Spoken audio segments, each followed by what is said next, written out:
भारत ପାଇଁ ବିଜୟ ଆଣିଲେ ତିଲକ ବର୍ମା, ହାସଲ କଲେ କ୍ୟାରିୟର ପ୍ରଥମ ଶତକ। ତେବେ ଦର୍ଶକ ବନ୍ଧୁ, ତିଲକ ବର୍ମାଙ୍କ ଶତକ ବିଷୟ ଏବେ ଚର୍ଚ୍ଚାର ବିଷୟ ପାଲଟିଛି।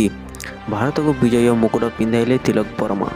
ତା ପୂର୍ବରୁ ଭିଡ଼ିଓଟିକୁ ଲାଇକ୍ କରନ୍ତୁ, ଚ୍ୟାନେଲଟିକୁ ସବସ୍କ୍ରାଇବ୍ କରନ୍ତୁ ଏବଂ ସମ୍ପୂର୍ଣ୍ଣ ଭିଡ଼ିଓଟି ଚାଲନ୍ତୁ ଦେଖିବା।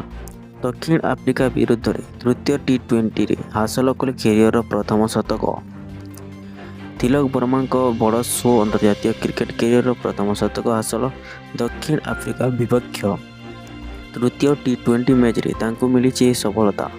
ଅନ୍ୟ ଷ୍ଟାର ଖେଳାଳିମାନେ ଫେଲ୍ ମାରିଥିଲେ, ହେଲେ ତିଲକ ବର୍ମାଙ୍କ ଅପରାଜିତ ଶତକ ପାଳି ଦକ୍ଷିଣ ଆଫ୍ରିକାକୁ 220 ରନ୍ର ବିଜୟ ଟାର୍ଗେଟ ଦେଇଥିଲା।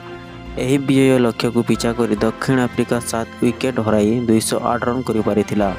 ତିଲକ ବର୍ମାଙ୍କ ଶତକ ସହିତ ଅଭିଷେକ ଶର୍ମା ମଧ୍ୟ ଜବରଦସ୍ତ ପ୍ରତ୍ୟାବର୍ତ୍ତନ କରିଥିଲେ। ସଞ୍ଜୁ ସାମସନଙ୍କୁ ଆଉଟ୍ କରି ମାର୍କୋ ୟାନସେନ୍ ଘରୋଇ ଦଳକୁ ପ୍ରଥମ ସଫଳତା ଦେଇଥିଲେ। କିନ୍ତୁ ଅଭିଷେକଙ୍କ ସହ ତିଲକ ପିଚ୍ରେ ଯୋଗଦେବା ପରେ ଆଗକୁ ବଢ଼ିଥିଲା ସ୍କୋରବୋର୍ଡ।